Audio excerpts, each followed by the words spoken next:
AF Live, taking your mindset next level to get next year's results today with me, your host, Brandon Foster. Are you a badass peep with big dreams, ready to turn your unrealistic goals into reality? Confident AF Live is the gateway to enormous new opportunities and unlimited possibilities. The unrealistic can suddenly become realistic for you if you believe it. Are you ready to take your dreams and results to the next level? Then stay tuned as we help crack open the door to new ways of impactful thinking and believing about yourself with mindset practices for badass people like you. Confident AF Live starts right now. What up, badass peeps? Welcome to another incredible episode of Confident AF Live. I'm super excited to be here today. This is actually, full disclosure, pre-recorded because I'm on a cruise right now. I just believe in honesty and transparency, but I'm super excited for today's episode. It's going to be absolutely amazing. Today, we're talking about what do you do when you get laid off? And this is not something that I was actually planning on talking about today. I actually had a couple other ideas percolating and processing. And however, I always am listening to divine guidance and inspiration and asking, what do the people need to hear, God? What is the best way to encourage people?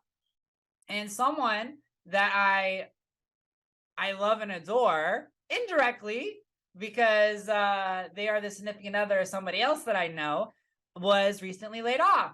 And they shared with me that it was a really trying and difficult time for them and their family, as getting laid off can be. And I got news for you guys. Hey, I've been laid off. I've been laid off. My husband has been laid off twice.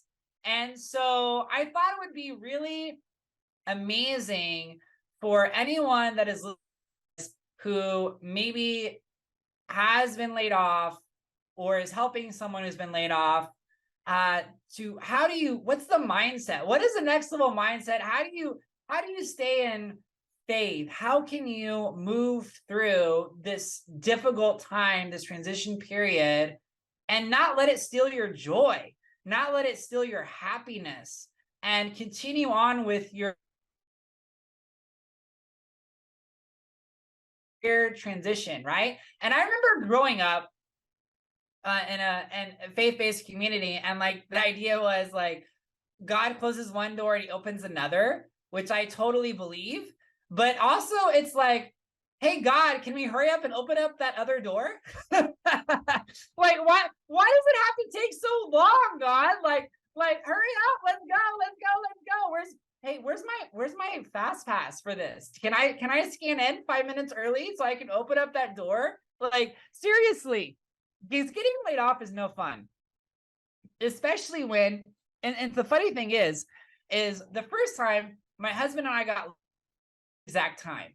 Yeah, that is not a fun situation to be in, especially after you just get married and you just bought a house and it's your husband's birthday and you're watching Wonder Woman and having pizza and you get this random phone call from somebody else saying, hey, I think you guys are both going to lose your job in like a week. It hasn't been announced yet, but it's probably going to happen. And here's why. And here's how we found out. It's like, you just, no matter how awesome Wonder Woman is, Gal Gadot is, you just don't really care about her saving the world anymore after that. You just don't. The pizza doesn't taste so good. So that happened. And cool story, good ending, happy ending. We didn't lose our house. All right. We both found better jobs, better opportunities, which is amazing. And recently my husband got laid off again. And it's really interesting for me because I can compare the two different situations and how different they were, because in situation one, which was many, many years ago, I didn't know the importance of mindset. I was not a mindset expert. I was not a next level confidence coach. I wasn't considered, the encourager. I didn't know a lot of these principles that I'm about to share with you, and I certainly didn't understand them. And it was really, really hard because I really felt like I was a victim. I felt like there was no way out. I didn't know what to do. I really felt like the world was like pooping on me. Like God and the world was like pooping on me. It's like, why is this happening? And recently, when my husband got laid off, I didn't feel that way. I felt very different. And I know the reason why I felt so different was because of how much I'd grown in my faith in divine, how much I'd grown and how much I know I'm loved and adored, how much I know that my husband is loved and adored, and how much I knew that getting laid off was part of a natural process of letting go, of moving on to something bigger and better. The thing is, it's just redirection. It's just not something you expect.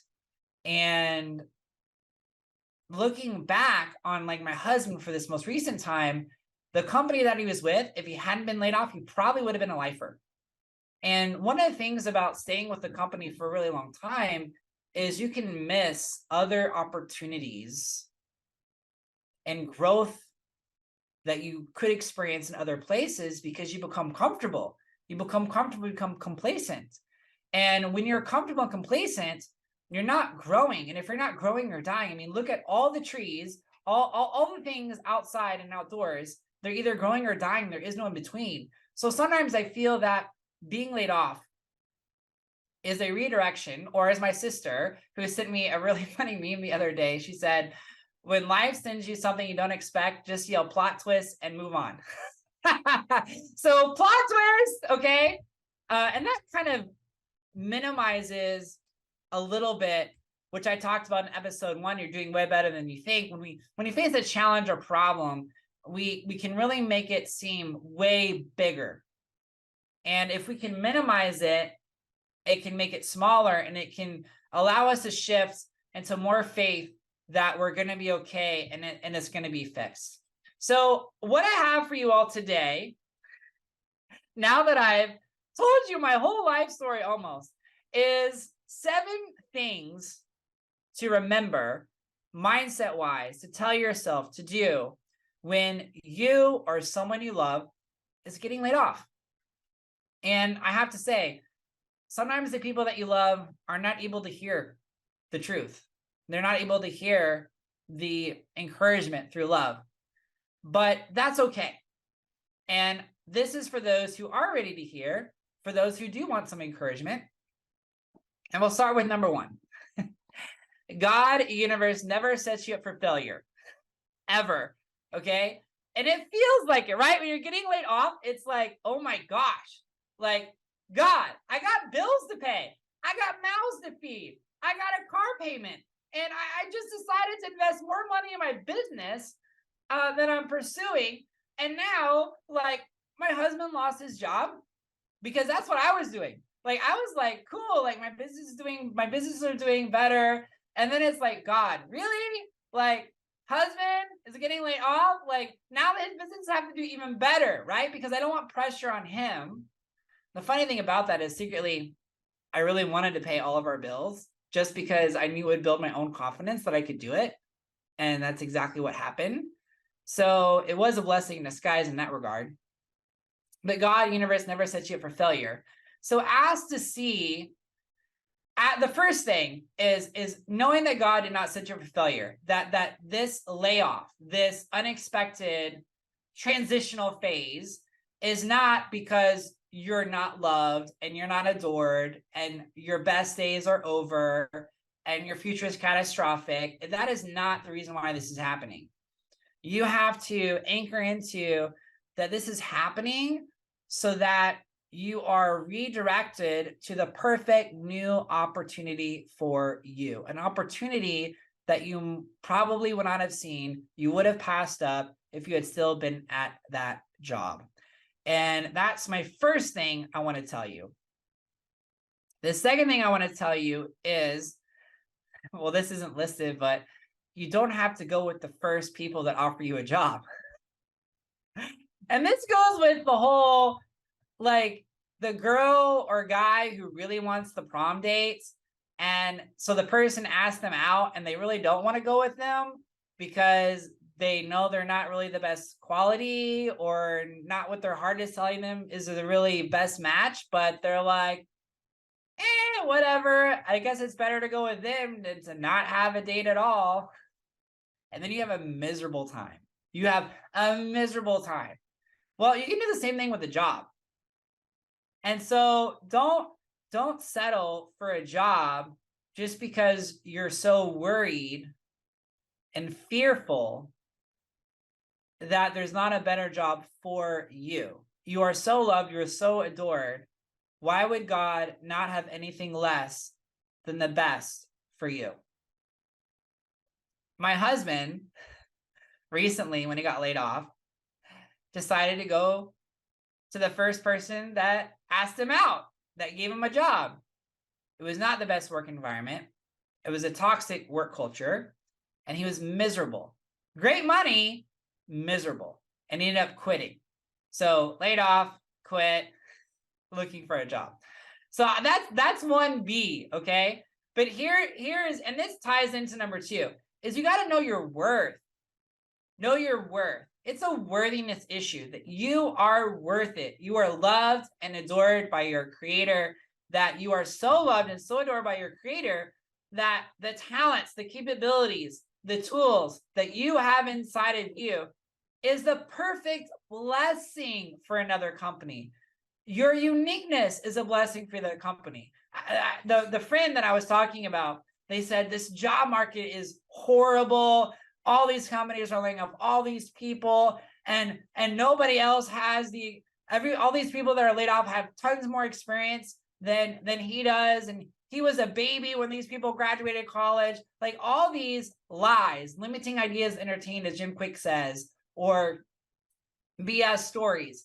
And the thing is if you choose to believe that, you will never find the job that's meant for you, because your focus on the job that I want doesn't exist. You don't even believe it's possible. You can't receive anything if you don't believe it's possible, ever. If you believe the perfect job is possible for you, and you have faith and you anchor into that, you start to look for it, you will always find it. So for me, when I say know your worth, what I'm saying is that you are so unique, and your skill set and your personality and who you are is so uniquely created to bless that one company, that next best opportunity for you, that of course it doesn't matter what other people are doing. It doesn't matter who other companies are hiring. It doesn't matter any of that, because nobody can take away that job that is meant for you based on your uniqueness that God, the universe, already has ready for you to go. Number 3, you have to move in from hope into faith every day. Every day, boo. It is not a one-off. It is not a one-off. It is not a one-off. It is not a one-off. I mean, there was times with this last time where my husband was laid off for several months where I was like, oh God, I've encouraged him every day. Why do I have to keep doing this? And the reason is because we're human beings. And as human beings, we often allow our 5 senses, what we can see, touch, taste, smell, and hear, to determine how we feel. And so on the days that he felt like there was no progress, when he would check Indeed or LinkedIn and he wasn't getting any responses, on the days where he would have an interview and, they would say, we love you, we just don't think you're the right fit. Those days, he was relying on his 5 senses and making them mean that job didn't exist, that perfect job didn't exist for him. And on the days where he got offered a job interview, the days where he got a second interview, on those days, it was easier to encourage him because what he saw aligned with his faith. But what you have to understand, and what you need to hear, is that encouragement comes from within. Faith comes from within. Hope is I want to believe. Faith is I do believe. And when you stay in hope for too long, you allow in fear, worry, and doubt to start to seep in. And that can unravel you into fear and negative what if scenarios. What if nobody hires me? What if there's not a job for me? What if everything you hear about the job market is true? And that's not helpful because that's self-defeating. And then you're not going to take the inspired action that you would take if you had faith. Because when my husband had faith, he would apply for jobs. When he had faith, he got his resume professionally done by a resume writer. When he had faith, he would post differently on LinkedIn and post different things on Facebook and take different inspired action. So it's super, super important to always, always, always move from hope into faith. And if you're a faith-based person, like write down the Bible verses that really resonate with you. Jeremiah 29:11, for I know the plans I have for you, says the Lord God, to give you hope in the future. For your future days will be better than your previous days. Like really anchor into those truths that you believe with all your heart and meditate on them. Know that you're loved and adored, because the more that you can stay in faith, the more you're going to take inspired action. And the more you take inspired action, the easier it is. It's going to be free to find that perfect job that you really, really want to have. Number 4, do your part. Co-creation, boo. Co-creation, boo. You know, I love The Secret. Secret gets kind of a bad rap these days because it did leave out a lot of pieces of the 12 laws of the universe as opposed to just one, which is the law of attraction. And I gotta say, the beauty of The Secret is that it cracked open the door for a lot of people and made a lot of people question their own faith and their own understanding. And when you question something, you open yourself up to new ways of thinking, new ways of believing, new possibilities, which can be a really beautiful thing. But one of the things that people don't connect with The Secret is the importance of taking action, doing your part. I always tell my one-on-one coaching clients, okay, God will bring the worms, but you got to leave the nest, boo. All right, you got to leave the nest. You got to know it's safe to leave the nest. You got to go and dig. You got to go and find them. They're out there, but you got to find them. You got to do your part. And so when someone's been laid off, it's easy to get defeated and to stop looking. It's easy to, once you get that first rejection, to want to give up, but you can't. And that's why faith, like I said in number 3, is so important, but you have to do your part. And for my husband, I was amazed at how he was inspired to do things that other people told him not to do. And the beauty of that is your friends, your family, your experts, they mean well. They're basing their recommendations based on their own previous experiences or what they've heard from other YouTube videos or other podcasts. They're not trying to hurt you or give you bad advice, but you have to let your heart override what other people tell you to do. And so one of the things that my husband did is he went on Indeed. And I didn't tell him this, but even me as a mindset person was like, I'm pretty sure your caliber of job, because my husband is executive level. And I said, I'm pretty sure that Indeed probably doesn't have the jobs for you. And guess where he found his job, you guys? Indeed. Because they trusted his heart and not me. So he also took inspired action by having his resume professionally done. And by the way, resumes are a lot easier to write if you consistently make a habit of celebrating your successes and writing them down periodically with your job. It just makes it so much easier. So do your part. It means apply. It means interview. It means keep on believing. It means to have meetings with people and not forceful meetings where you expect people to give you a job, but just, hey, I want to hang out, hear how you're doing, get any ideas of what maybe you think I should do to help me in my job search. Just remaining open to those possibilities. That's number 4. Number 5 of 7, what to do when you get laid off. Be honest. Be honest to your creator. Be honest about how you feel. day by day. Lay it all out. Be specific. All right. Declare the promises that you want to move from hope into faith. I told my husband, I said, don't lie to yourself. Don't lie to God. And I always tell the people that I'm encouraging, you gotta be honest about where you're at. Because if you're not honest where you're at, and then you ask for directions on how to get where you want to go, you got bad directions, boo, because you lied about where you are. It's like telling your GPS, hey, I'm in Texas, get me to California, and you're really in Florida, and you're just too embarrassed to tell your GPS that you're really in Florida. So you lie to your GPS and tell the GPS that you're in Texas because you think that's what they want to hear. And GPS has no opinion on you. It's going to give you the directions that you asked for, but you're going to get bad and faulty directions when you type in Texas and you're in California, in Florida trying to get to California. So honesty is always the best policy with God and the divine and yourself. Because when you're honest, you allow in love to heal your hurts and your pains. You allow miracles to occur. You allow yourself to receive the help that you need. It's like somebody who has fallen overboard and they're drowning and they're like, no, I'm cool, bro. Like, I'm good. Like, I'm just gonna, tread water. It's fine. Don't worry about me. While they're literally drowning. I mean, that's what you're doing when you're not afraid to be honest about where you're at and how you feel. Because as soon as you're like, yeah, bro, I'm totally drowning. Like, come over here, rescue me. Give me that life preserver. Send in the troops. Then you can really get the help that you need, which is amazing.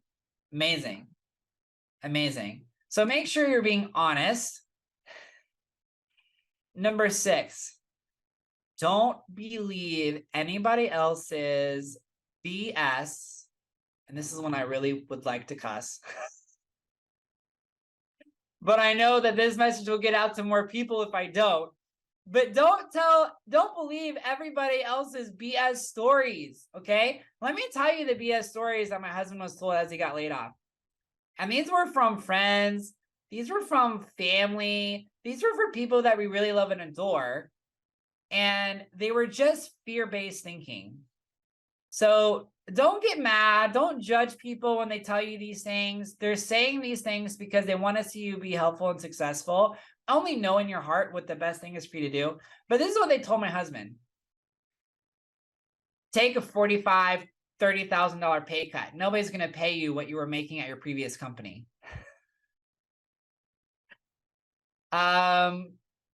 The company that you worked for before, good companies like that don't exist anymore. You'll never find it. The position you had before doesn't exist. That's not a normal position at a company. So forget about it. My favorite one. You don't have a college degree, so go back to college. Like literally, let's just stop the job search and go into massive debt and get a 4-year degree because that's the only solution. The reason why I don't like any of those is because they're all based in limited thinking and fear. Fear of lack. No job, no company like you had before exists. Fear of asking for someone to pay you your worth. No one's going to want to pay you that. Fear of not having the required certification or degree so that people think you're good enough.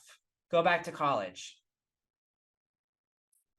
Fear, and the fear of waiting too, right? When I talked about how he took the first job that was given to him and it turned out to be toxic work culture, that was fear-based a little bit.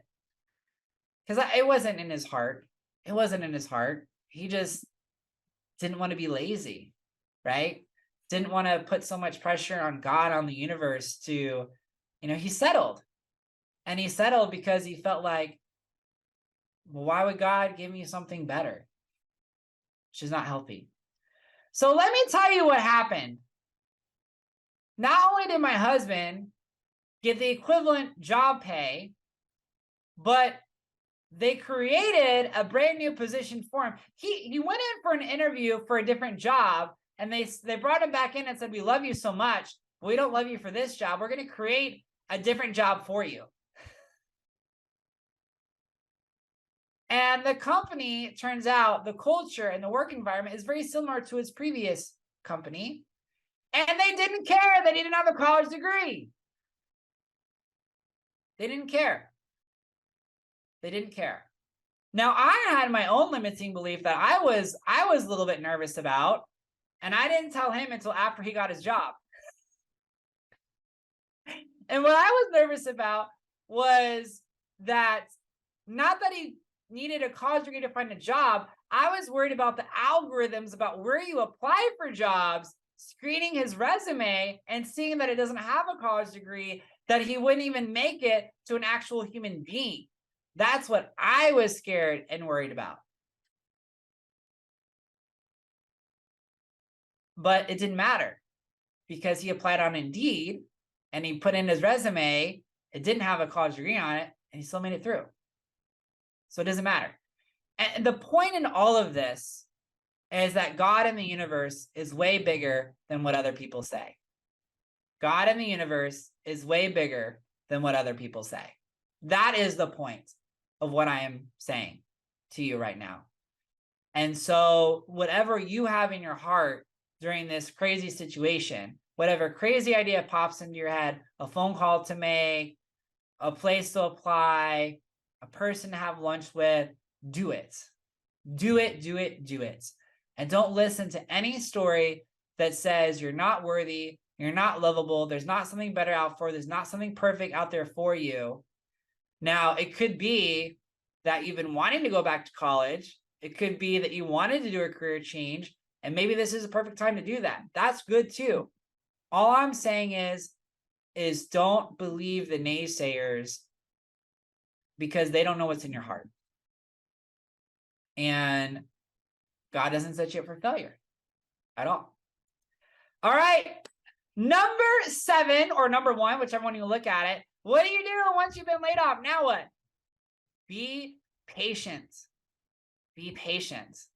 This goes back to the whole door scenario, right? Like, hey, let's open up that door. Be patient, but never waiting. Patient people always get what they want. Always. Patient people always get what they want. The reason why they can afford to be patient is because they know what they want exists, and it's already theirs, and it's only a matter of time. It's already theirs, and it's only a matter of time. But patient people are never waiting. Waiting means you're not taking action. Patient people are always taking action, always, in faith, in trust, in belief. They're always taking action and never waiting. And it's because they know it's inevitable, that they're loved and adored, and that there is going to be the perfect opportunity for them, that they keep going. Because the only time you ever stop taking action toward anything is when you stop believing. That is the only time.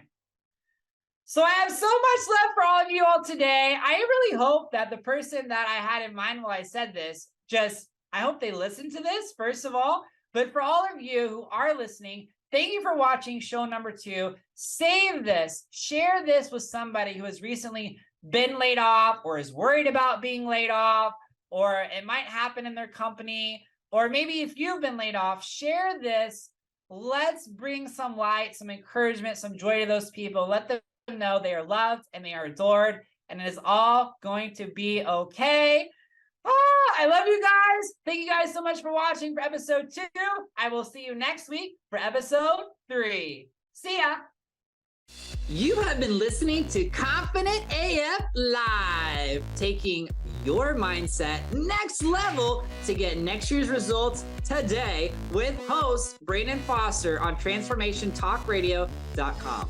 Listen or watch live every Wednesday, 12 p.m. Pacific, 3 p.m. Eastern, where I help badasses like you with big dreams learn to take their impact and results next level, turning those unrealistic goals into reality. Confident AF Live is the gateway to enormous new opportunities and unlimited possibilities. For more information, get in touch with me, Brandon, at BrandonRFoster.com.